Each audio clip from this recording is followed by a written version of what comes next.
Hi, I'm Ashley with Campbell. Thanks for investing your time to help your community be a great place to live. Before you watch the video, make sure to click the subscribe button so that we can help you make educated decisions as a board member. Everyone, thank you very much. The painting project planning process is a class I put together about 2 years ago. You know what? In fact, before I start that, a little bit about myself. My name is Rudy Forjan. I've been with Benjamin Moore Paints in South Florida for a little bit over 35 years now. I've been in the paint business since I was 16. Started out in Miami. And have been in the area. I live now in the Jupiter area of Florida, but I cover most of the state if necessary. So if you have any questions as we go through, please leave a message in the chat, and I'll be going through and trying to answer the questions here at the end. And if by any chance I don't get to you at the end, I'll be more than happy to be able to follow up with you with any questions you might have regarding the painting project process. So to get back started, I put this class together about 2 or 3 years ago, and based on this is what I pretty much do day in and day out. I work with getting painting projects done, and over the years I've seen a lot of misinformation and a lot of lack of preparation in getting for a project to get done. And I think that the reason I put this together is just to make the project a little bit easier. Painting the project is usually going to be at least the top 5, sometimes the top 3 cost project that you have in your building or your community. So it's important to be able to plan accordingly so that you can spend the money wisely. I've seen too many times where lack of information leads to poor decision-making that could have been done better by just asking a little bit of or doing a little bit of work. There's no magic formula here when we're doing a painting project. What I'm going to be going over, a lot of it is just real basic common sense stuff when you're doing a large project. And a lot of it is going to be just the principles that you're going to be able to apply to pretty much any big project that you do in your community and so forth. So you'll see that, however, it is skewed towards painting companies or towards a painting project. And I'll try to give you some not inside information, but some information that sometimes you don't hear, you don't talk about, or you don't even know how to ask when you're getting a painting project done. So that's how we're going to try to make it. And the whole idea, again, is just to make a painting project for your community a little bit easier, a little bit faster, a little bit easier to work with, and a little bit more where you're spending your money the way that you should be getting it done. So, and I'll try to get done before 4 o'clock this afternoon. I'm sorry, but no, 1 o'clock this afternoon to get this done to you, to get the project done. So this is the information here. The purposes and the learning objectives, we pretty much talked about it all, but you'll see as we go through, we're going to be talking, you'll pretty much hit all these kind of points and everything afterward to be able to discuss it. So again, when when you're talking about paints, the first reason that when you're doing a paint project is, why are you going to repaint? What's the reason behind it? Aesthetics is generally the first reason why you want to paint. A real nice looking building or community enhances the value of the property, not only the community value, making you feel good, making you feel proud of living in a nice, clean, updated community, but also, the colors change, times change, and a color that was used 10, 15 years ago maybe is not quite as of an up-to-date color and gives your community or building not quite as much of a modern type look to it. And in our especially very competitive real estate market that we down in South Florida, we really need to be able to cover every square to get everything done the most possible when we're getting the project done. However, the biggest reason why I consider painting is the fact that the paint is your first line of protection for your community or your building or your substrates that you're painting. Imagine a world where we don't have any paint being painted on buildings and so forth, and no updates and no upkeep. and you can imagine what that'll look like. I'm of Cuban descent, and I came here when I was only 3 years old. But if you see pictures of downtown Havana, Cuba nowadays, you see buildings that are dilapidated, ugly looking, mildew, and so forth. And that's the kind of stuff that happens if you don't protect your building with a good coat of paint, and everything else that comes along with protecting a structure along with that. But that's where I like to consider paint is the most, the protection is the most important part of a painting project. So the idea then is, of course, you got to prepare for your next paint job. And the way that I like to look at it, the way that I like to recommend is that when do you begin to prepare for the next paint job? As soon as the last one is done. Keeping that information and keeping the information from previous jobs is really key and important to understand. So you have a guidepost and a guideline of where you're at and where you need to be. Also, if you have a good or bad experience with contractors, it's good to know that, and the people that work with those contractors to get your project done. So it's good to have all that information as much as possible. Boards change, managers change a lot of times.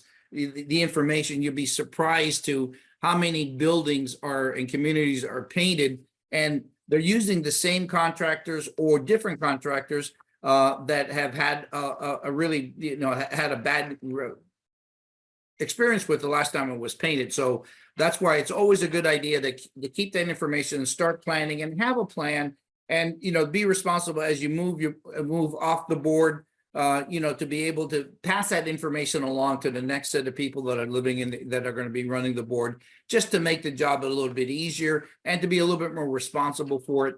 Planning also, the responsible planning of doing a big paint job is going to make sure that you're getting the biggest bang for your buck, using your money wisely and the most effectively, so you could get the job that is needed for your building and not a job that is extravagant or that's going to underperform for you as well.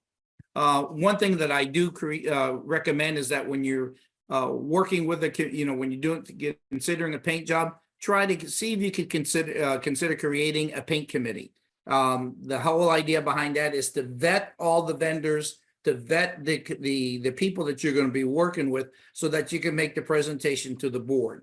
I know in the day of volunteers that we have today, sometimes it's a little bit hard to do that. But again, the high paying salaries that every board member gets should be able to make this easily, correct? So, but again, it's having that committee. And then of course, when you get the committee, as always, consider the committee and on an odd number so that decisions can be made and that ties are not part of the process itself. So some of the key elements when you're looking at a paint job, when you're starting to think about a paint job, is first of all, of course, when like you did the last time, and this is one of the key parts of when was the last time the building was painted. And you'll be surprised how many people that live in a community don't know or don't have that exact date when it was painted the last time.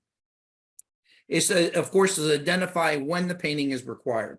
Generally down in South Florida, with all the technology and so forth right now that paint manufacturers have, you're looking about an 8 to 10 year window to have a real good paint job. There are manufacturers out there that are throwing warranties up to 12 to 15 years. But once we're going to cover warranties in just a little bit, but once you see what warranties cover and what they are, you really have to look at what the technology in the industry is today and when is the optimum time to repaint. And right now that window is the 8 to 10 year cycle, due to the technology and the wear and tear that we live with in South Florida. We live in a beautiful area, especially those of us that are lucky enough to live on the water itself. It's gorgeous. It's just the views are, you can't even enumerate the cost of that. However, living on the coast of Florida is a very caustic atmosphere for structures and for coatings. So you have to keep that in mind, and you always want to try to keep that and get that before the building, before that paint begins to deteriorate. And we'll talk a little bit about that as we move forward with it. Structural repairs. You have a lot of engineers and you have a lot of seminars going on about all these new state regulations that happened since Surfside and Champlain Towers unfortunately happened down a few years ago. So understand what's the structural repairs that are needed. Funding. painting doesn't get done for free. So you have to make sure that you're getting it done correctly and that you have the funds to be able to do that. And there's ways to, things that you can, steps you could take to make sure that you have that funding appropriately and to get it done right. A site inspection is really an important part, and we want to talk a little bit more about that. When should I start to be able to start thinking about a painting project, or when should I start to put information together? I wouldn't go I wouldn't go any later than 6 months out, but a good starting time to be able to start thinking about painting and the painting project, and you'll see why here in a minute, is about 2 years is a good time to start. Maybe a little bit before that, but 2 to 3 years. It's never too late to start the painting project, to think about it, especially if you're going to be doing structural repairs and changing colors. So we talked about the first part about it. So and to kind of the segue into that, make sure you have a reserve study. I know the Sears inspections now for buildings are pretty much a common thing. In fact, it's kind of a process that you have to do, but make sure that, you know, for HOAs and communities that are not having to have Sears, to make sure that you have a reserve study on your community. And again, just to make sure, for clarity, because you'd be surprised how many people that I run into that are not sure what a reserve study is. Basically just a real simple procedure. It's a reserve study. It's a budget. It's a budget about how much it's a forecast budget for what bigger projects are going to cost for your community, on your building, and your HOA. These things can include anything from just major repair costs, structural repairs, and so forth, replacement costs for light poles, you know, in the community that I lived in, there was we just had to replace the playground in the community, next to the clubhouses that we have in this community. So that was quite a bit. And then any cost for upgrades and so forth. So all that kind of helps you be able to have an understanding of what a reserve study is. Of course, getting these things are an important part. It helps maintain property values. I foresee a future where I know that if I'm going to buy a home in an HOA or move out, or in a building, I'm definitely wanting to understand what is the status of the reserve study for that community. And at the same time, if there's going to be any kind of big bills coming up and so forth, or these major repairs where you're going to have major assessments, because it's definitely going to affect the value of your home if you're going to be buying a home, and of course selling it as well. You need to have that information there. So who does a reserve study? There's professionals out there to do it. I know that there are some property managers that will work with your community to try to do it. I know property managers in general have plenty of time to do all kinds of stuff like this, but no, and seriously, there are professionals out there that will work and help you put together a reserve study. Work with them to make sure that they're understanding and encompassing everything, so that you have a responsible number a responsible number to work with, and to know that you have the appropriate funds to be able to do a paint job or any other work that you have in the future with it itself. So it's again, real important part of of what you work with. We live in the state of Florida, and state of Florida has construction lien laws. This is a unavoidable situation that we have. The state of Florida gives workers and gives vendors the right to be able to collect their funds. So a construction lien laws are part of what we work with today. In the most part, they are not bad, but at the same time, no one wants a lien put on their community or their property. But it does help keep people honest. And if you follow the examples of the lien laws, it will help you make sure that all your vendors are getting paid and everything is being done, so that there are no surprises as you come up with. And part of the process of this class is to make sure that you're anticipating what's coming up, so you know the answers and know the questions to ask when you're interviewing people and so forth. So that's the whole idea behind this class itself.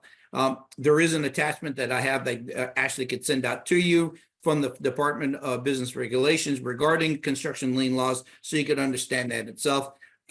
Basically what it is is that a notice to owner, if you receive, when you sign a contract with a contractor, you will receive a notice to owner from either the vendors that are supplying materials for that job, and this is not only on paint, this is on everything, from the vendors supplying that, or any of the subcontractors could have the right to send that as well.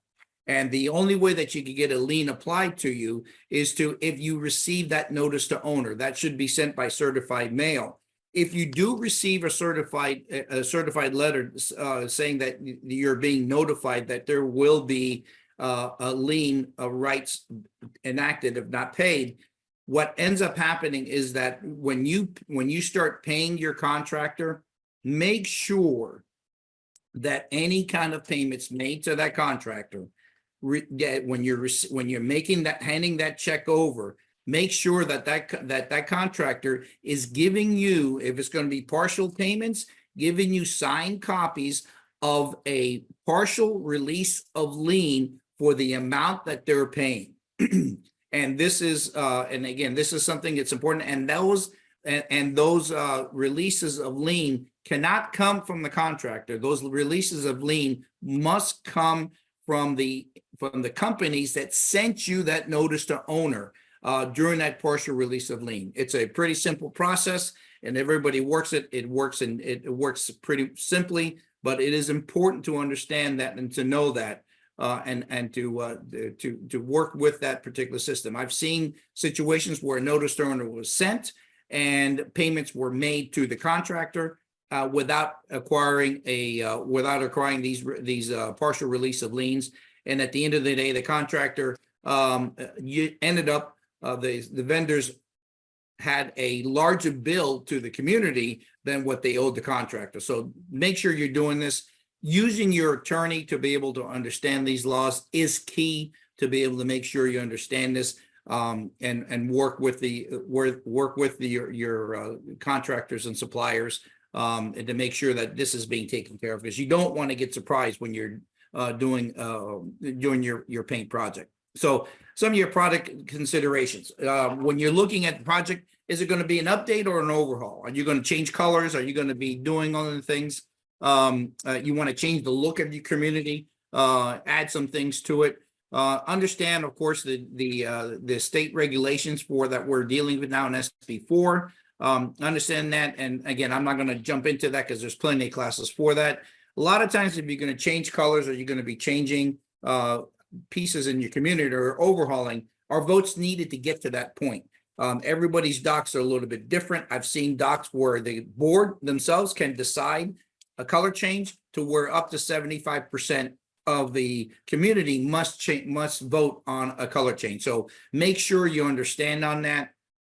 A lot of local ordinances and master association approval. You make sure you understand all that before you get in. That's, again, the process of the paint committee, is to answer all these questions and to know these things before you get into it and start interviewing people. You don't want to be able to have contractors or vendors tell you what to do. You want to be able to find this information out and vet this information out for yourselves as you're doing it. Structure, you have to know, of course, any structural work is needed. One thing when you're looking at colors, especially if you're going to be changing colors, fixed colors. Are there going to be colors that are going to be fixed in your community and you have to live with? I had a building painted one time where some colors were picked, and didn't take into consideration that the shutters were a fixed color, and the colors that were picked really didn't go as well as it should have with the top coat, because again, we didn't think about what that shutters would look like when people close them for the winter, and our community members go up north to spend the summer up north. So these are things that we have to kind of keep into mind when we're looking at it. And of course, any kind of high traffic areas, excesses roads. And what I'm meaning by that is, I had an instance one time where a building was painted. 6 months later, a little bit actually shorter time, construction was starting on a brand new building next door to this particular building, and all the mess from repainting, from putting that building up, really made the freshly painted building just to the point where they had to take the developer to court and ask them to get paid to repaint the building because it looked that bad after it was done. So, and of course, we talked about the number of the members in the paint committee. Keep everything odd, keep it down to as low as possible, because so that you could do that. But again, vetting is the most important part.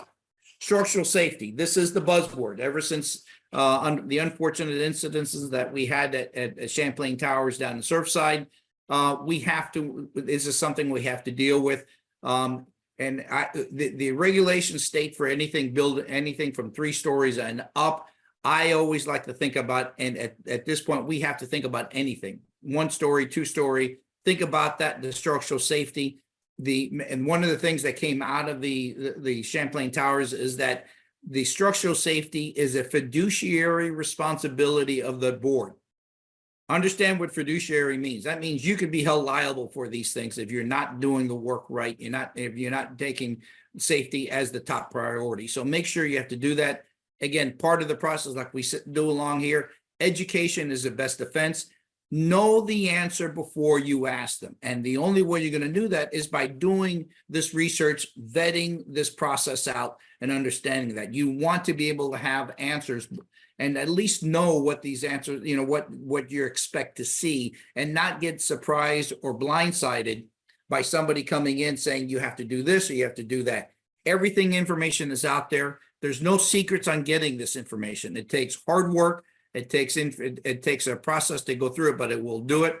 For buildings, it's a real good idea to have a go-to professional engineer that you could be able to reach out to and to have questions to be able to ask questions regarding what needs to get done and how things need to get done, and ask questions as you move forward. But that's a real important piece there. Life safety issues, it goes without saying, has to be the top priority when you're dealing with building. Champlain Towers can never happen again. And it was avoidable. And it was something that it didn't have to happen. So we cannot, as a community, as individuals, allow that to happen again. So I'm going to skip over these discussion questions because I've got about an hour's worth of information to put in about 35 minutes. So let's keep on going there. So the biggest thing that we happen when you deal with when you're doing with painting, of course, is a color change warranted. Right now, probably about 80 to 90% of my communities that I'm working with are changing colors. Again, we talked about keeping the property values up. There has been, most colors now, communities that had a warm type of a color, the yellows or the peaches or the beiges are now changing to more of the cooler colors. In other words, like lighter, whiter colors. The blue-gray undertones that have been real popular for the last few years are starting to give way to a little bit warmer colors. However, they're still very light. So those are the things that you have to look up to, and to be able to make sure that you're using, colors that are going to enhance that particular building itself. And then use the right colors. And what do I mean by that? This is not, again, you have to look at the colors that are fixed in place, but if you're going to use colors, there's some colors that tend to fade. You see on the screen there are all these real pretty colors of the paint, the bright oranges and yellows and greens, and man, it looks really terrific. Looks like you're in Key West with those colors. But there's colors that tend to fade faster than others. So make sure that when you're using the right colors, that you go towards the colors that will fade less than some other colors do. Everything outside is going to fade. There's unavoidable. I don't care what color, what is it that you use.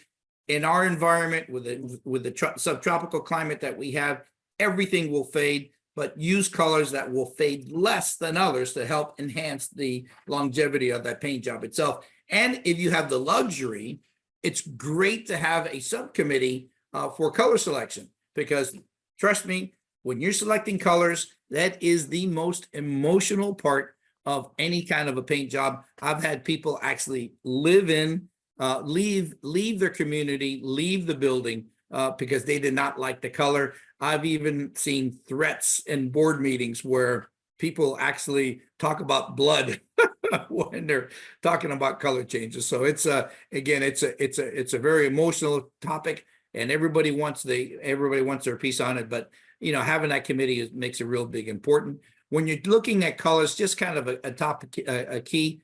use a true gray swatch. And this is a gray that doesn't have any kind of like blue or warm undertones. And what that does is helps you to understand the undertones in any color. Every color is a color. For instance, you go with a white, it's a white color.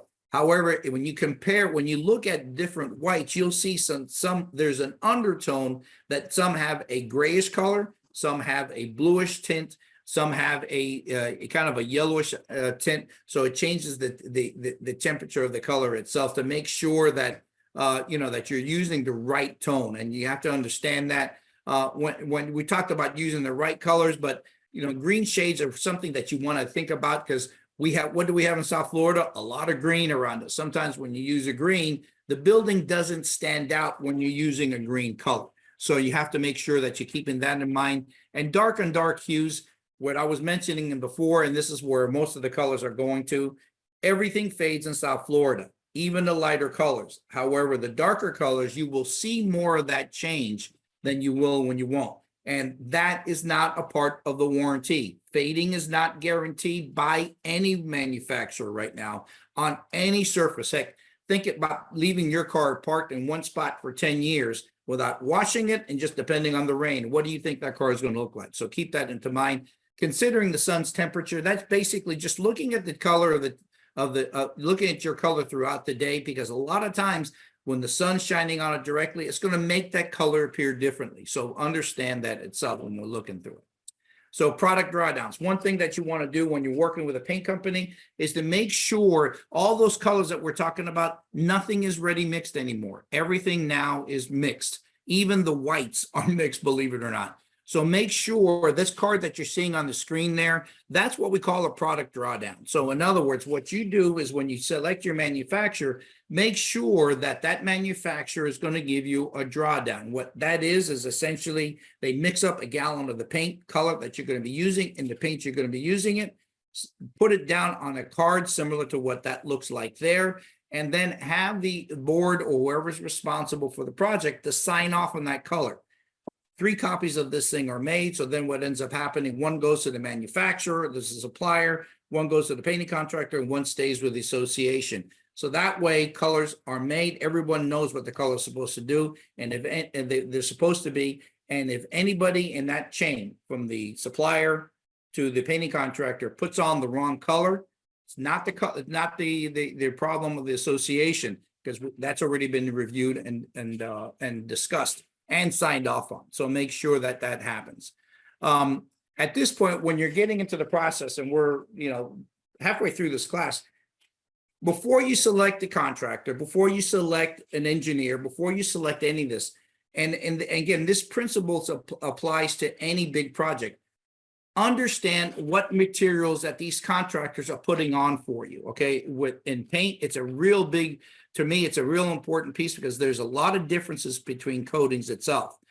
Well, let me put it back. There's not a lot of differences with coatings. There's a lot of differences with the information that you're given. So make sure you understand that. Same concept applies when you, for instance, if you're going to be changing ACs or roof tiles or roofing materials or windows. Understand what the manufacturers do. A lot of manufacturers will have different incentives. You have to understand, and you want to make sure that the material that your contractors are applying are what the association needs. Don't let someone dictate to you something that that maybe just a few extra dollars, or a material that the contractor is going to save money on is actually going to save the contractor money, and it's going to cost you the same. You might not get the performance on it. So make sure you understand the manufacturer and vet that manufacturer. So you do that by, talking to the manufacturer.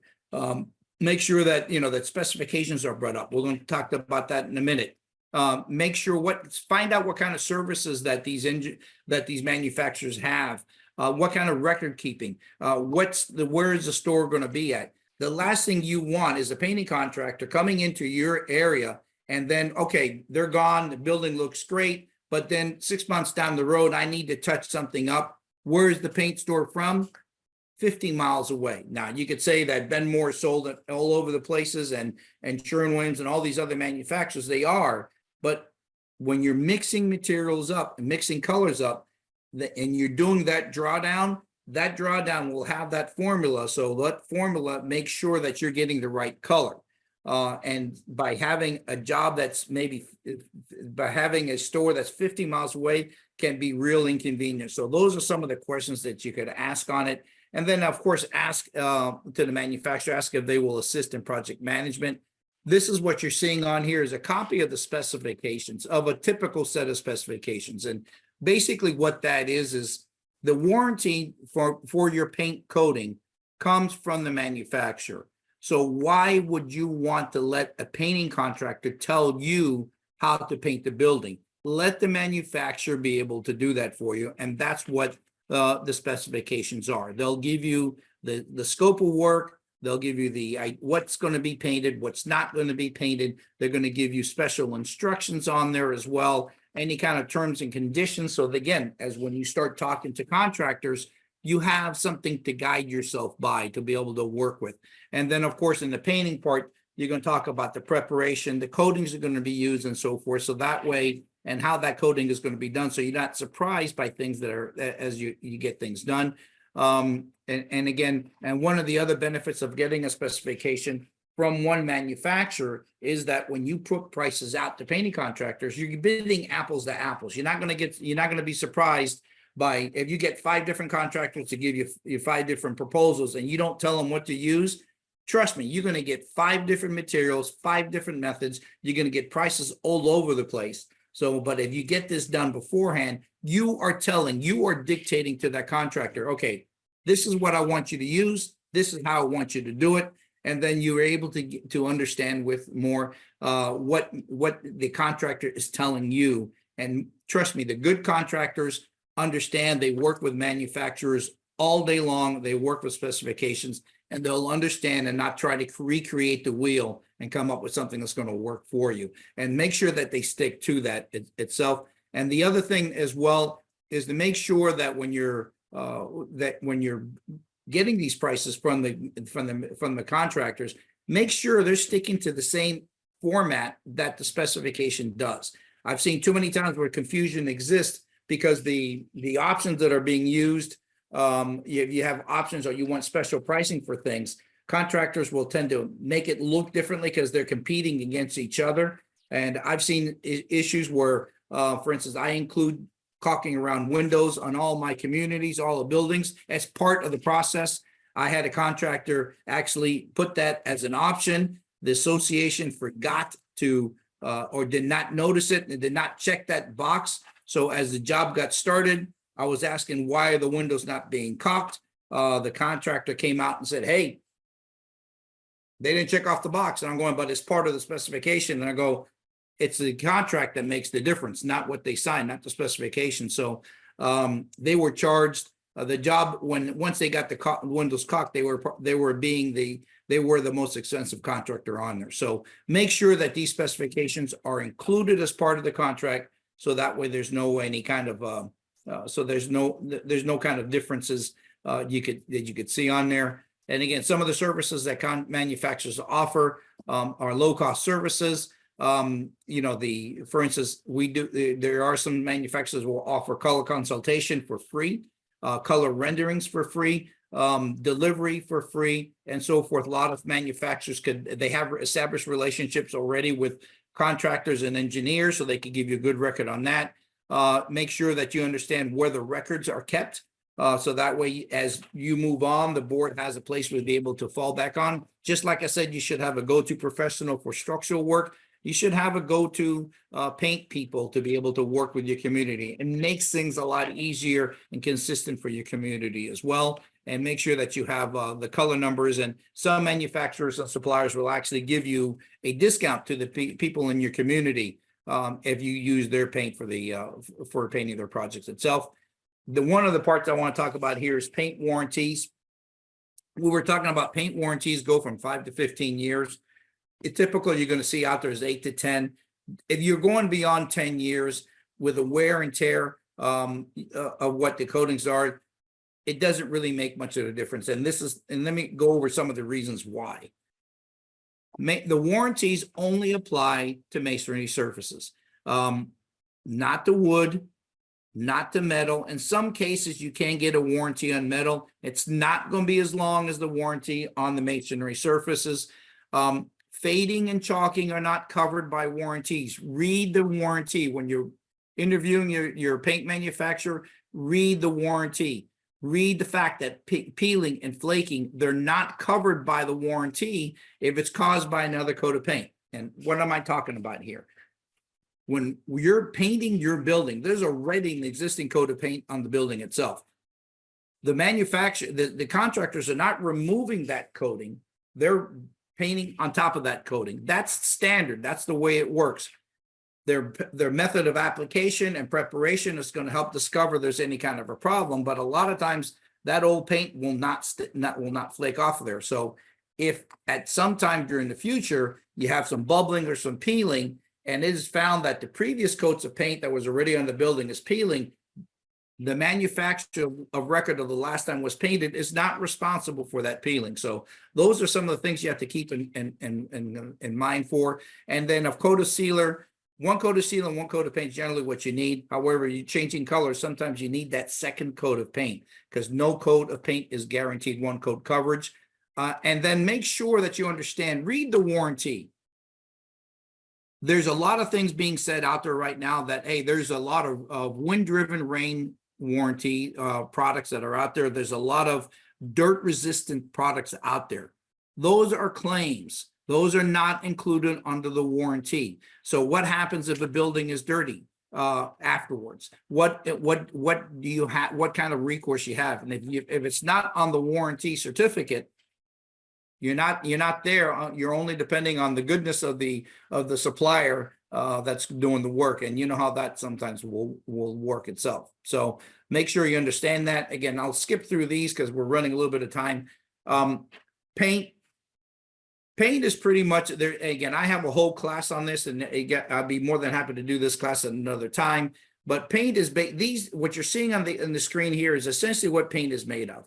There's no secrets in the paint business. Everybody makes paint the same way. Pretty much all the national manufacturers buy from the same people. There's not a magical formula where all of a sudden one manufacturer could make paint 30 or 40% cheaper than someone else can. That's impossible. That's not the way it works. There's two basic models the way suppliers work. They work with company-owned stores, or they work with independent distributors. They both work the same. The independent store chain, they have to make money for their stores to stay open. So do the company-owned stores. I was a manager of a national company when I first started, and I was responsible for my profitability at my store the same way that independents are. So that's not any kind of a secret where a manufacturer that has their own company stores makes paints cheaper. It does not. The best way to look at prices and compare that you're getting equal quality of products is by pricing. If you have something at, say, $50 a gallon and another product at $25 a gallon, and that guy at $25 saying it's equal to that product at $50, that's not true. It is impossible for that to happen. And the coating itself will look the same, but it won't act the same once it's being applied and durability wise. So pricing is a real good indicator. If you're within about 10%, 15% at most of each other, then that's a fair assessment. But when you're half the price, you cannot believe that that's going to work. And it does not work. Because again, you see here, there's no secrets. There's a different blends of different manufacturers and how things work and so forth. So make sure you keep that in mind. Every coating has a tech data sheet. So make sure that paint is being applied. That little square, the rectangular thing there is a wet film thickness gauge. Tells you how paint is being applied on the surface. All paint is made to be put on at a certain thickness, as you can see by the tech data sheet there. Make sure you understand what that tech data sheet is, and make sure the contractor understands that as well to make sure that they're putting the material on there appropriately. Any supplier, any manufacturer that you're working with should be keeping a running total of the paint that's being used on your community so that there's no surprises afterwards. And that's part of the services that you get when you're getting with certain suppliers. So make sure they're assisting you and being part of your project management of the job itself. Sealers, There's a lot of contractors you're going to get out there that says, oh, we don't need to put sealer on the wall. There's no chalk on the surface or anything like that. The sealer is needed as a bonding agent and to make sure that you get the maximum amount of coverage of the coating itself, and that the coating doesn't soak into the substrate, it stays on top and remains durable, and you get the life of the coating. Most jobs, all manufacturers require a certain amount of sealer. Sometimes they don't get put on though, so you have to be careful about that. So make sure that you're getting inspections doing that on there. One coat coverage is not guaranteed by any manufacturer, because if you go back to the tech data sheets, I could put on a can of paint, spread out a can of paint without adding a drop of water 3 times as opposed to, and you're not going to get the coverage on it. So make sure that you understand what one coat coverage means. Essentially what this means for you and the community, if you're changing colors, you're probably going to need a second coat of paint to paint the building itself, to make the building warranty. If anybody, when you were listening before, 1 coat of sealer, 1 coat of paint is needed for warranty by any manufacturer. However, it does not guarantee 1 coat coverage. So make sure that they're understanding that. The biggest part of what you're going to get into, and here we are, probably about 3/4 of the way into the presentation itself, project management. We went through all the information. When you're doing a paint project, you've already vetted, you've already understood everything regarding to, you know, the reserve funds, the structural work, and you're going to be needing all the liens and so forth. You've got the manufacturer vetted. You know what you want. You have the list of what products are going to be used. You know how things are going to be applied. You know what's going to be painted, what's not going to be painted. You have your color selected. All that is good, and you have to do that. But all of that goes down the drain if you don't do this part, project management. And this is the other part is actually all the pre-work. The project management is the actual hard work that you have to do being involved. And the way that we start that, of course, once you select your manufacturer, if you're working in the building, select a structural engineer. I have information or sheets of information that we could send to you as well regarding, you know, how to select a structural engineer. We're dealing with this every day nowadays, so it's really an important piece to understand and to have. If you don't already have a structural engineer, remember, structural engineers are just like contractors. They're vendors. Even though everyone's slammed and everybody's busy looking for work, make sure you select the right one, interview them, and make sure they understand that. One of the key things you'll see here, and also when you're looking at a painter, when you're meeting with them and they're going to be on site doing work for you, interview their project supervisor to make sure that when the work is getting done, that you're able to, 1, communicate with the project supervisor, or 2, actually get along with that person and know that that person seems to understand what they're talking about. You'd be surprised how many times you don't do that. The salesman of the structural engineer or the owner of the company does a great job as well with a painting contractor, but once they're gone and you're working with their people, sometimes it becomes a real big issue. So make sure, ask questions, do the research, get a list of prepared questions based on all the vetting that you've done with everything that you've done before. Make sure you have questions ready to go. Same thing here when you're talking about painting contractors. Again, you have the specifications, you know about notice to owners, you know about how they work, about colors, you have the drawdowns done, and so forth. Make sure that the contractor understands of that. Have a prepared list of questions to ask. I've got a list of questions that I could send to you as well. Ashley could send to you. And these will be a kind of question starters. Like, what questions do I ask in an interview? I've been in boards where we're interviewing contractors and everybody kind of looks at each other because nobody even knows what kind of questions to ask. So it's a good idea for them to understand, to have these questions ready to go. And the list that I have is by all means, not all means of all the questions you need to ask, but hopefully ideas of what to get to do for your community. Because again, each community is completely different. And again, as I was talking about with a structural engineer, make sure that you meet their foreman. The supervisor is going to be on the job to make sure they understand.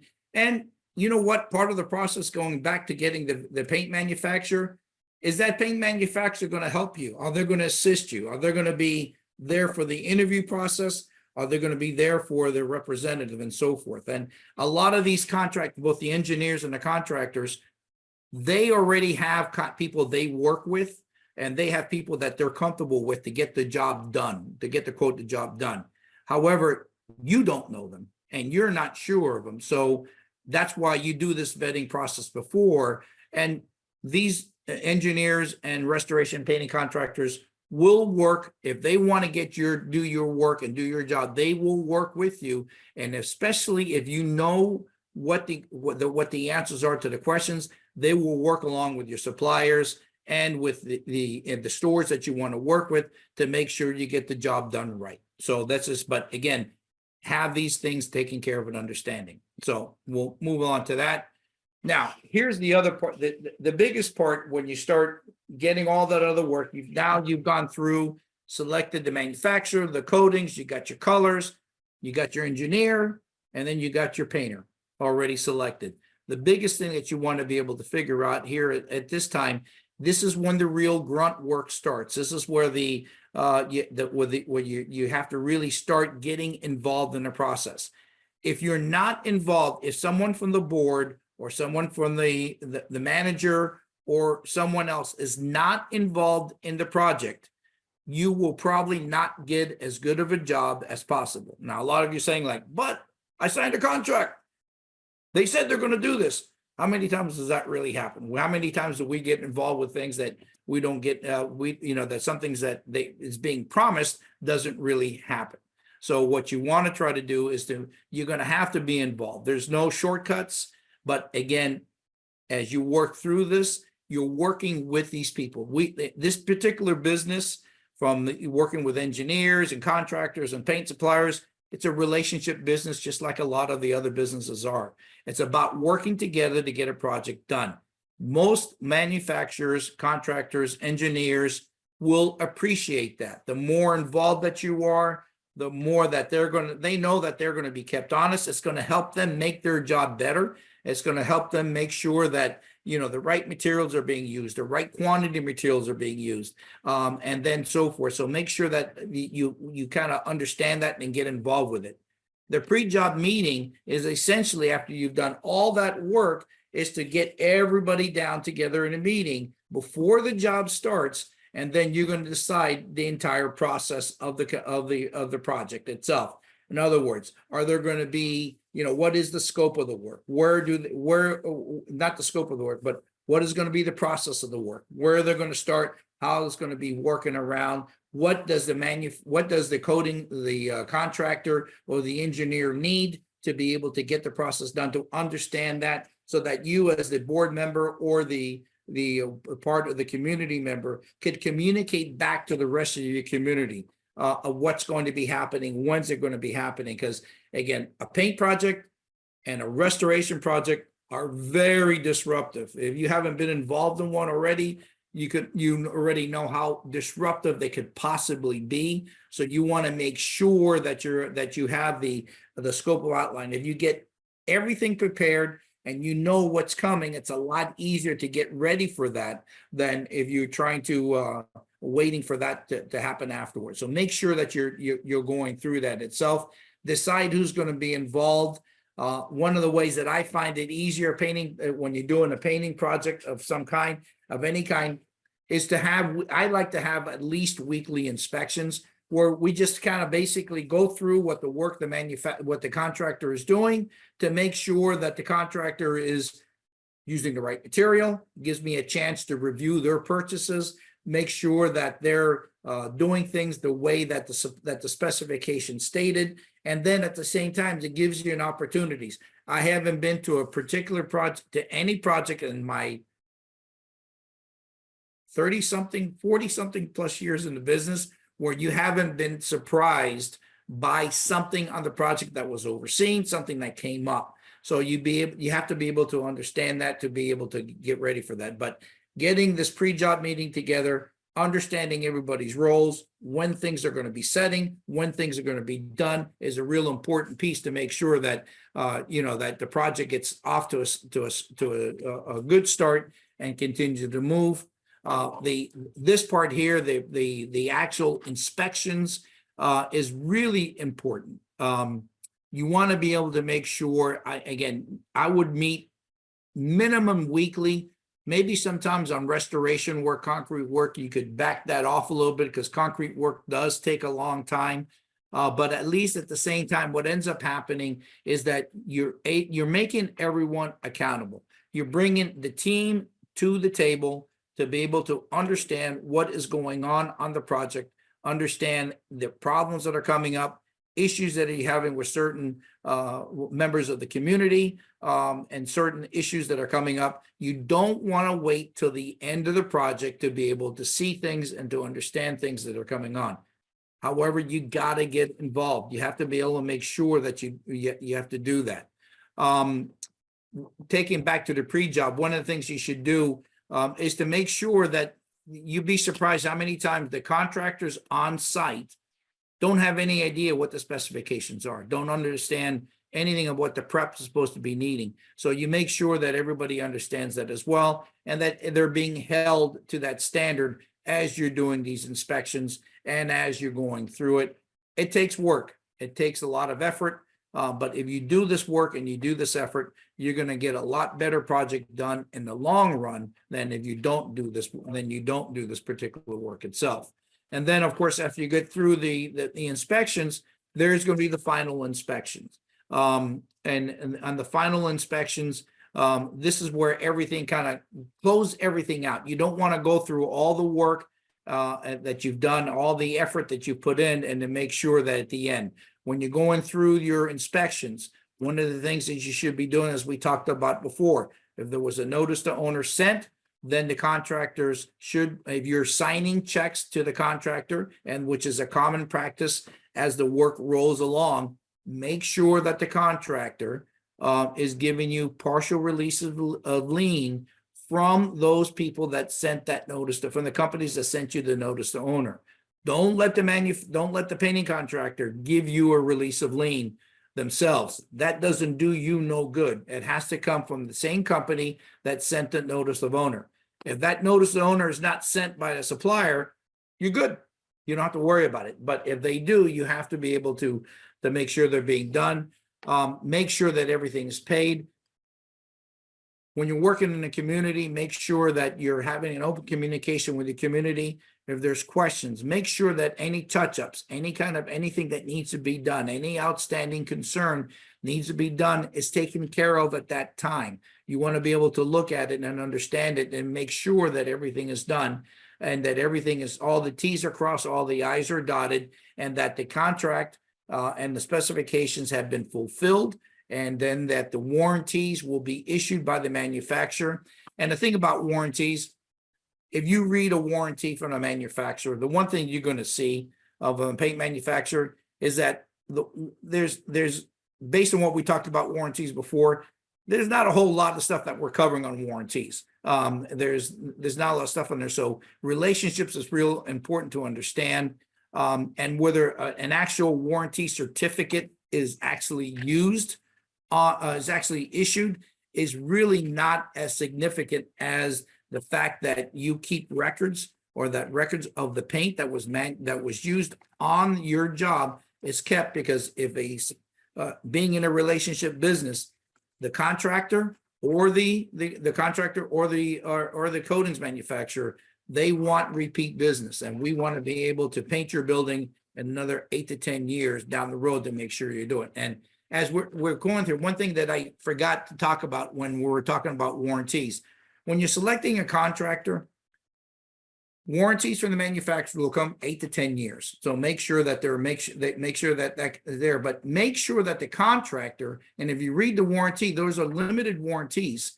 They cover labor and materials if the product is defective, but make sure you're getting from the contractor a warranty for the quality of the workmanship of the work that the contractor is doing to match that.